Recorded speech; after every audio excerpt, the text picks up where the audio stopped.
I'm honored to introduce this morning's special guest, Reverend Yoshimichi Ouchi. Reverend Yoshi is from Awita Prefecture in Japan. He grew up in a temple where 25 of his generations of his family have served Buddhism, and serving the temple has been a lifelong practice for him. Reverend Yoshi studied religion with a focus on Buddhism in Japan's Ryukoku University. He has completed 3 levels of ordinance, Tokudo and Kyoshi, in addition to other special certifications. After receiving his ordinances, Reverend Yoshi spent a year at Gonshiki Shidosho, where he trained to chant and study important Buddhist rituals. In April 2016, Reverend Yoshi was assigned to the Toronto Buddhist Church of Canada. We are very grateful to welcome Reverend Yoshi to offer this morning's Dharma messages in both English and Japanese. Reverend Yoshi. I am Yoshimichi Ouchi from Toronto Buddhist Temple, and thank you for inviting me to your Sangha members' Sunday service today. And before I start my Dharma message, I would like to read Amida Buddha's primal vow. So let me share my PowerPoint screen. Yep. If when I attain Buddhahood, all sentient beings in the land of the 10 quarters who sincerely and joyfully entrust themselves to me and desire to be born in my pure land and call my name even 10 times should not be born there. May I not attain perfect enlightenment.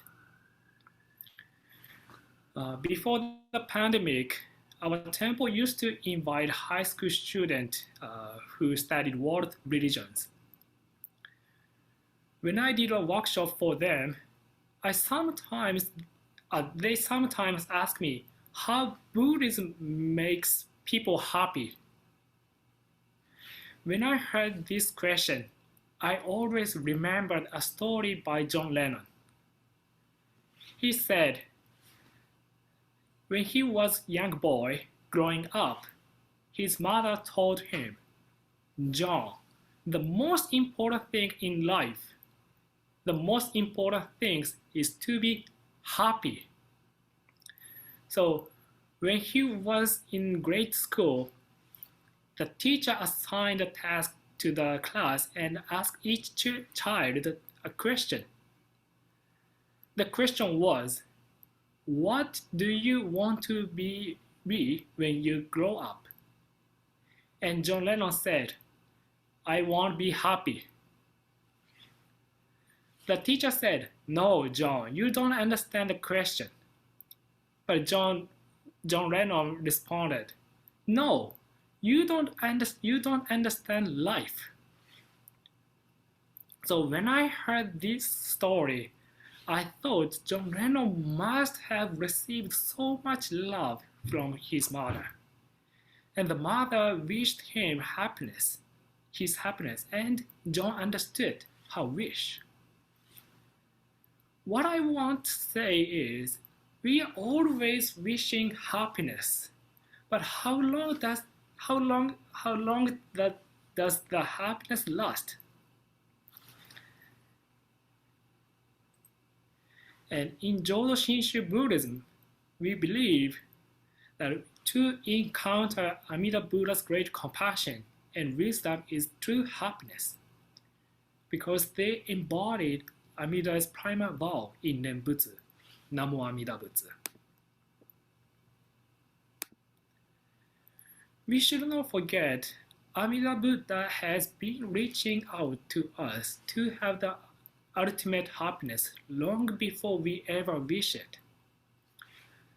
Actually, I don't use the word of happiness in my Dharma talk. I usually don't use it.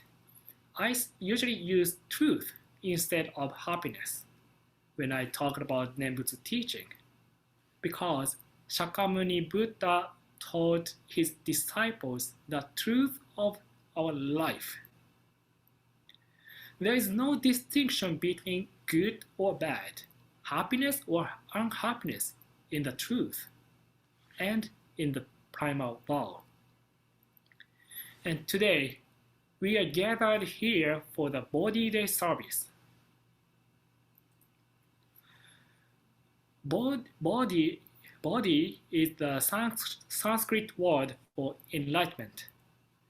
Bodhi day is when Gautama Siddhartha became a Buddha, Shakyamuni Buddha. When Siddhartha was 35 years old, he realized truth, and he shared the Dharma for 45 years until he went to the Pure Land. We cannot know the exact process that Shakyamuni Buddha followed to experience the awakening he attended under the Bodhi tree. However, there is no doubt that the key to understand his teaching and reaching the truth is the Dharma of dependence causation. So Dharma of dependent causation. Dr. Kenneth Tanaka rephrases that our life is impermanent and our life is interdependent. I think you have heard about that. This means all things are related by cause, condition, and result. If I say to recite Nembutsu is a result, the Buddha let us know there were many conditions to encounter the Nembutsu teaching in the past. A monk said, the Buddha knows not only a cause and a result, but also realized the many conditions between the cause and result. A long time ago, people call it karma in Sanskrit.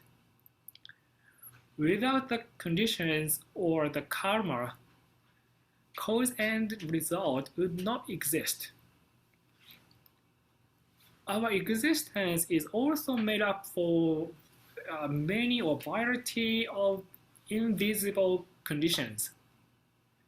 When I teach this to children, like a Dharma school, I often use the metaphor of the flower.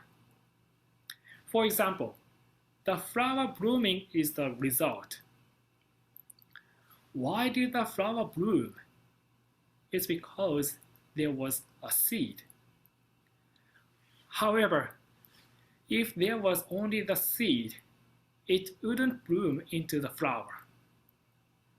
Because the seed cannot bloom into the flower without the help of soil, water, and sunlight. We often think a cause makes a result, but it's not true. A cause, along with many conditions or karma, make the result. When we hear this story or metaphor, it's easy to imagine what karma is.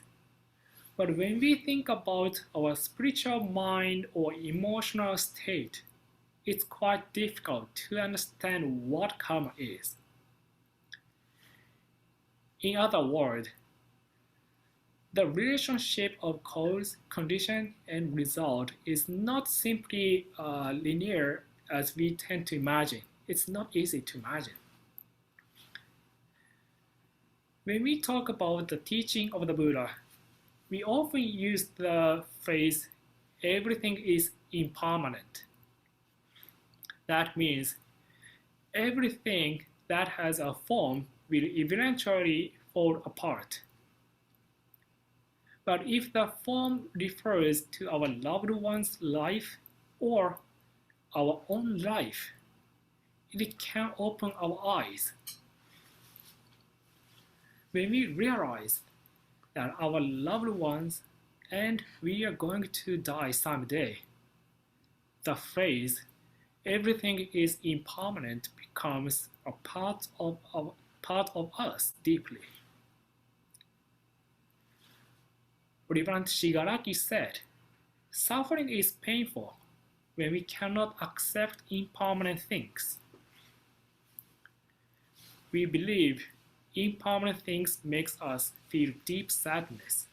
because human beings don't see the cause of suffering clearly.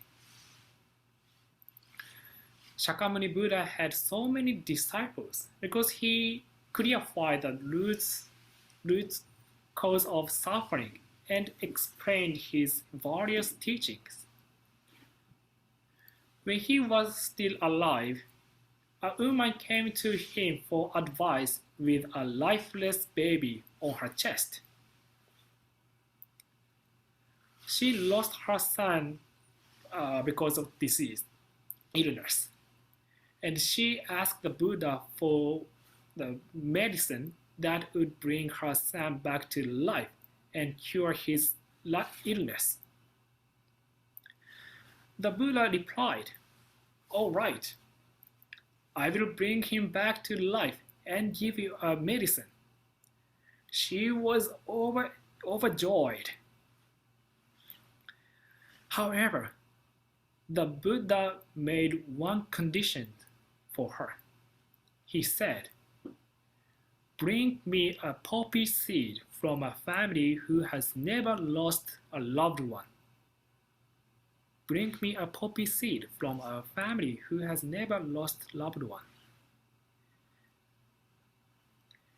If you can find it and bring it to me, I will bring the child, your son, back to life, Shakyamuni Buddha said. And she hurried back to the town and visited many houses to find the poppy seed.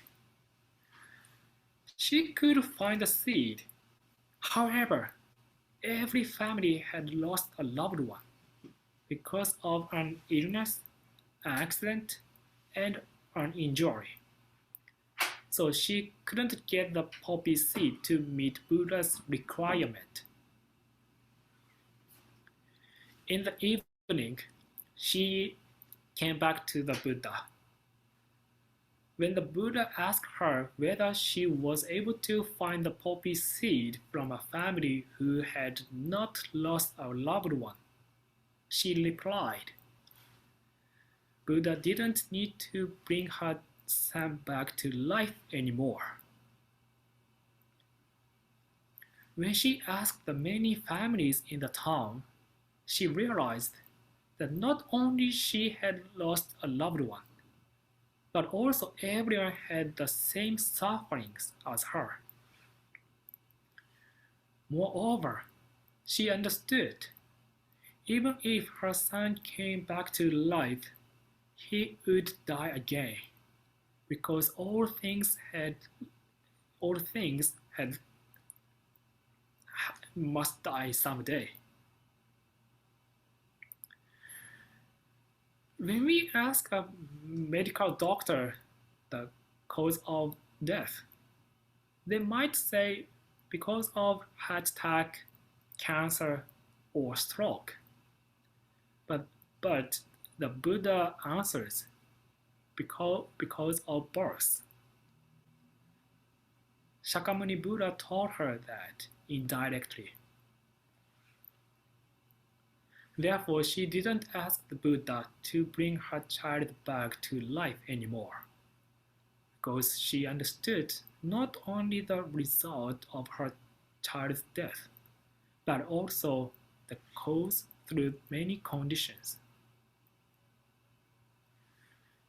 She was able to accept the suffering as suffering instead of turning away from it. However, even though we understand we have to bid farewell to our family or friends someday, it's difficult to accept that in your mind. Moreover, if our friend or family passed away suddenly one day, we would never be able to accept it. But we should know that precious of life is not measured by how long we have lived. When Shakyamuni Buddha and his disciple walked around outside, Shakyamuni Buddha asked the disciples, "How long is our life?" The disciple remembered his grandfather and grandmother, and he answered, "I think our life is around 50 years." Because, it's 2,500 years ago. People could not alive for 80 years. Usually average was 50 years. So he said, "I think our life is around 50 years." After answering, Shakyamuni Buddha made a smile, raised his index finger, and said, "No." The disciple answered again, "Oh, it was too long. I think our life is around 40 years." Shakyamuni Buddha made a smile, raised his index finger, and said, "No," again. The disciple said, "Oh, I made a mistake. I think our life is around 30 years or 20 years." However, Shakyamuni Buddha smiled, raised his index finger, and said, "No." The disciple confused the Shakyamuni Buddha's question, and he said, "I cannot consider anymore. Unfortunately, I don't know how long is our life." When Shakyamuni Buddha heard that, he smiled, but it was very affectionate smile at that, and he said, "Shussoku nyusoku futai myoju." Sorry. Shussoku nyusoku means taking a breath and breathing out. Futai myoju means our life is in this breathing or breath. These words let us know if we cannot take a breath in or breathe out, we would pass away.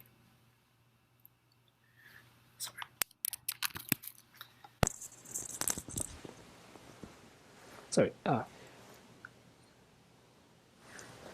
When I heard this story from my sensei, I didn't know if there was any deeper meaning to that. However, when I held a Buddhist memorial service for a temple member in Japan, I understood the meaning of this story. When I cleaned up the temple garden, my sensei called me to hold a memorial service. Sorry. I'm so sorry. I cannot.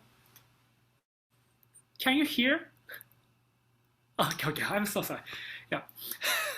Sometimes I worry about the audio and microphone.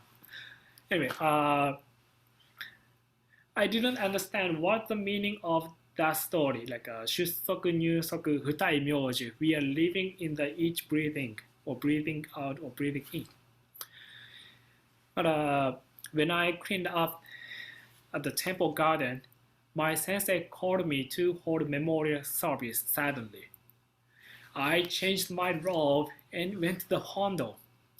And when I entered the hondo main hall, I saw a couple in their 40s or 45 or so, and I thought they visited the temple for their parents' or grandparents' memorial service.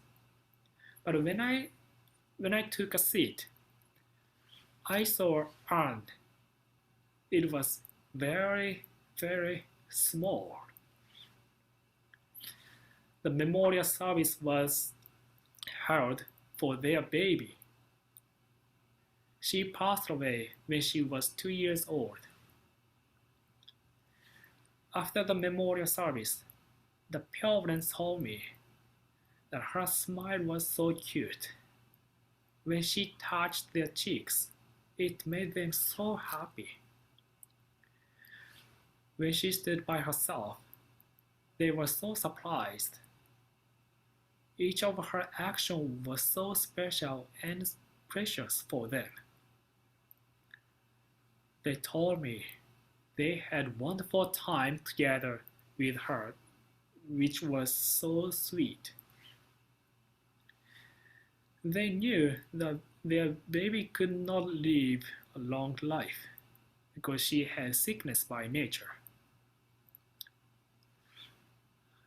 I think that is why the parent had a very treasured time with her, because they must understand what the important things are, and they felt very important each moment in their life. After the service, I remember that story. 出足入足二重名字. When we cannot take our breath in or breathe out, we pass away. This story let us know we are living each moment. Not like a 50 years, 40 years, 30 years. We are living each moment. The parent told me losing her was too painful to put into words. But they understood everything is impermanent from the bottom of their heart, and they saw cause of suffering clearly through the teaching of the Buddha. Therefore, they could accept the suffering as suffering instead of turning away from it. They believed their baby made an opportunity to do gassho, placing their palms together and recite Nembutsu, Namo Amida Butsu, to Amida Buddha. They appreciated to encounter the Nembutsu through their baby's life. And today we chanted gassho with Amida. In this song, there's a lyrics that says, when I'm lonely, I recite Namo Amida Butsu. Because we know Amida Buddha established the primal vow. If, when I attain Buddhahood, all sentient beings in the land of 10 quarters who sincerely and joyfully entrust themselves to me and desire to be born in my pure land and call my name even 10 times, should not be born there. May I not attain perfect enlightenment that accept us just as we are through the Nembutsu.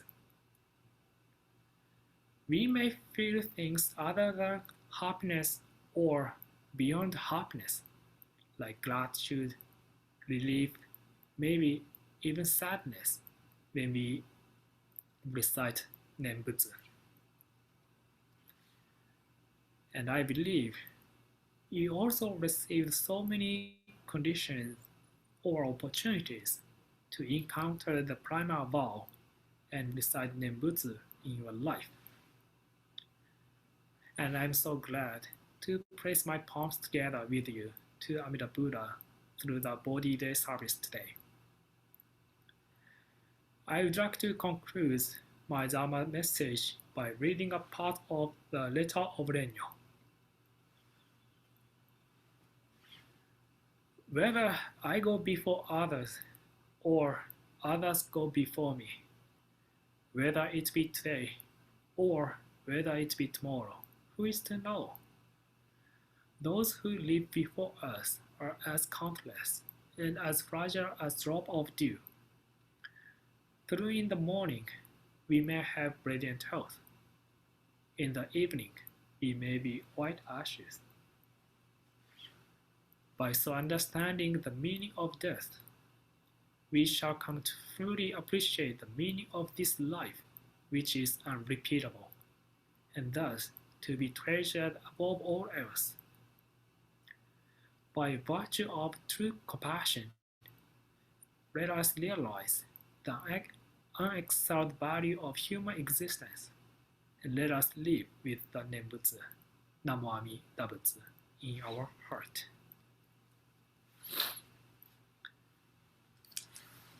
ナマンダブツ、ナマンダ、ナマン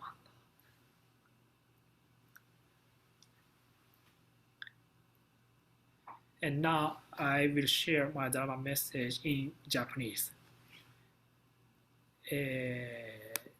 日本の方もおられる、日本語を喋られる方もおられるようで、ここで日本語のお話を、日本語での法話をさせていただきたいと思います。声は大丈夫ですかね？聞こえてますかね？はい。はい。本日は、サンフランシスコ仏教会の、ボディで浄土へのお勤めに、手を合わさせていただきました。こちら今パワーポイントで映しているのは親鸞上人がお書きになられた和賛の中に、したためられているものです。少し拝読させていただきます。平等心を売るときを一子寺と名付けたり、一子寺は仏性なり、安養に至りて悟るべし。こちらの和賛には一子寺という言葉が2度出てきます。この一子寺という言葉は菩薩の境地という意味で、あらゆる人々を平等に見る心のことです。仏様というのは私たちすべての衆生を一人の子供として慈しみ悲しむ心を持つことから、一子寺と言われております。よく、こちらだとブッダネイチャー、ね、仏性ブッダネイチャーと言いますけども、それと同じものです。一子寺。阿弥陀如来より信心を承る私たち念仏を申す者は、阿弥陀如来のお浄土に往生すると直ちにこの一子寺と言われる慈悲の心を得るのだと親鸞上人は和賛の中でしたためられました。誰一人としてこぼれ落ちることなく、私もあなたも阿弥陀如来の一人の子供として、一人の子としてお慈悲に包まれながらこの手を合わさせてもらっている。そう思うと拝読するたびになんとも温かなご和賛やなと感じさせていただいています。さて、今サンフランシスコも、厳しい状況だと思われます。というのもコロナですね。こちらトロントでも、少し落ち着いたかなと思うとまた感染率も高まってですね、またこの年明けには規制が厳しくなるやろうなと思います。ただですね、ちょっと規制が緩和された時に友人が経営しているこちらのラーメン屋さんに行った時はね、やっぱり嬉しかったですね。インスタントラーメンよりもやっぱりこうカウンターから出てくるラーメンの方が一番ですね。しかし残念ながらまた新たな変異株のコロナが発生していることもあり、以前のようにこう外に自由に出回るっていうのが厳しくなるかなとちょっと心配してます。そうするとですね、お寺もそれなりの対応していかなければなりません。今トロント仏教会、インパーソンで法要を行ってるんですけども、今まで行ってきたお茶会ですね、コーヒーを飲んだり、クッキーを食べたり、誰が握ったかわからんおにぎりを食べたり、ね、そういった、こともなかなかできなくなってきました。しかしですね、ご門徒さんからは温かいお言葉を多くいただいてね、例えば先生これも諸行無常やねと、大変やけど頑張ってねと微笑みかけてくれる方も大変嬉しかったです。でその、今まで当たり前のようにしていたお茶会、ね小1時間ほど井戸端会議をするんですけども、よく耳にしていたのが私の知らない日系の歴史のことであったり、日常生活のちょっとした悩み事、そしてごく稀にですね、歴代開教師のゴシップですね、ゴシップ話などよく聞かされました。一見仏教とは関係ないようなお話なんですけども、帰りの車の中でその井戸端会議を思い出すと、なんとも味わい深い、お話を聞かせてもらってたな、ナマンダー仏と自然と念仏が出てきます。つまりどういうことかと言いますと、お茶会などを通して私自身ご門徒さんたちから大変大きなお世話に預かっていたなということです。このお育てに預かるというのは、念仏を申す身に仕上げてくれるというちょっとした専門用語になります。ただこの私たちが手を合わせる時というのは一体どのような時か。中にはお願い事をする時に手を合わせる人もいるかもしれない。もしくは嬉しい時や悲しい時、寂しい時に手を合わせる人もいるかもしれない。よくわからんけどもとりあえず手を合わせようかなという人もおるかもしれない。つい先日ですね、私もなんとなくこの手が合わさっていくことがありました。それは金子みすずさんという方の詩を読んだ時のことです。金子みすずさんの詩をちょっと拝読させていただきます。私が寂しい時によその人は知らないの。私が寂しい時にお友達は笑うの。私が寂しい時にお母さんは優しいの。私が寂しい時に仏様は寂しいの。たった4行で書かれたものですけども、寂しくも何とも温かい気持ちにさせてくれる詩です。でこの詩を読んだ時にですね、ふと思い出した記憶がありました。それは私が小学生の4年生だった時のことです。当時の私はですね、仲良しだったはずの友人だからいじめにあっておりました。ある日下校時間になると私のランドセルだけが知らないうちになくなっている。周りを見渡しても誰も気に留めることないんですね。みんな知らんふりです。教室のどこにもないので校庭まで探してみると、グラウンドの端っこで砂ぼこりにまみれた私のランドセルがね、ポツンと捨てられてある。それを拾って砂ぼこりを払いながら家まで帰る道というのは何とも情けなく、何とも惨めなものでした。そして家に帰るとですね、母親がいつものように今日の学校は楽しかったかと聞いてくるわけです。自分がいじめに遭っていることを素直に言い出せない私はですね、楽しかったよと一言で返事をする。それは母親に心配をかけたくないとかではなく、ただいじめに遭っているっていうのが恥ずかしかったんですね。で言えなかった。しかしさすが母親というものですね。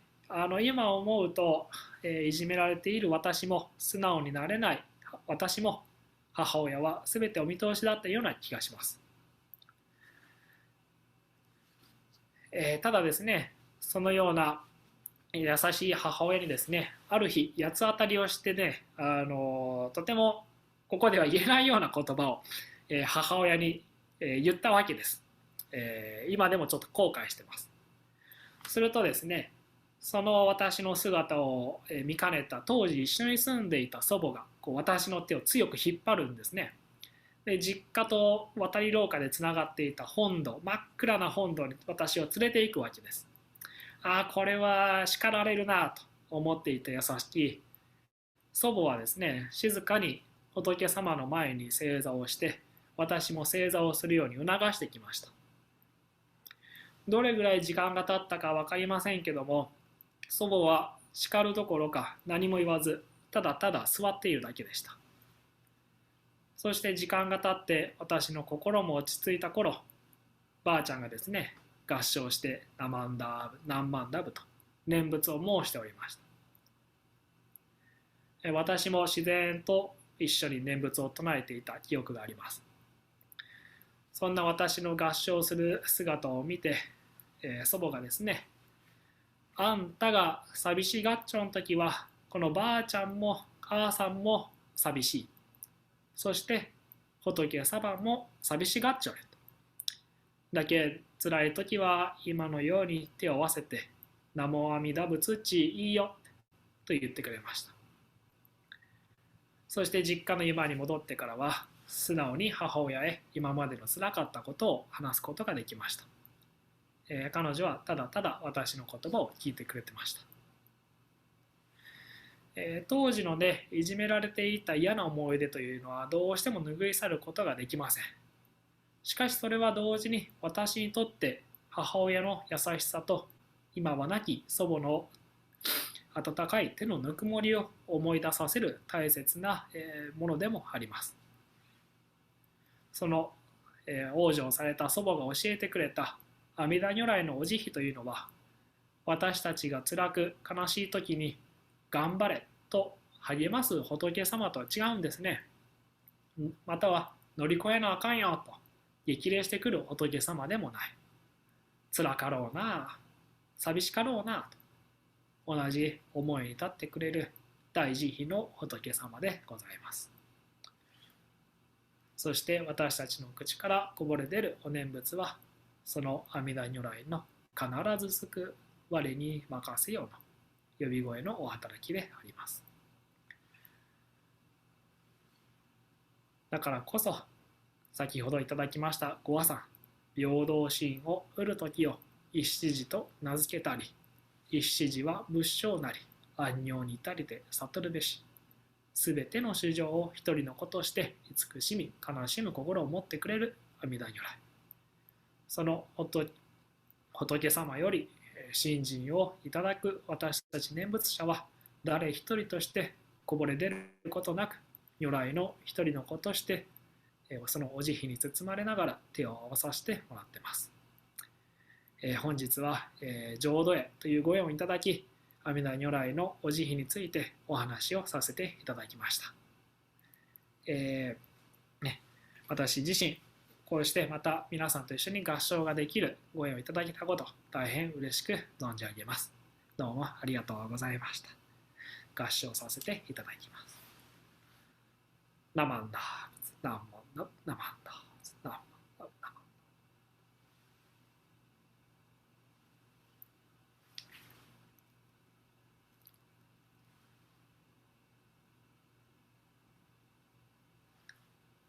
Okay, thank you so much, everyone.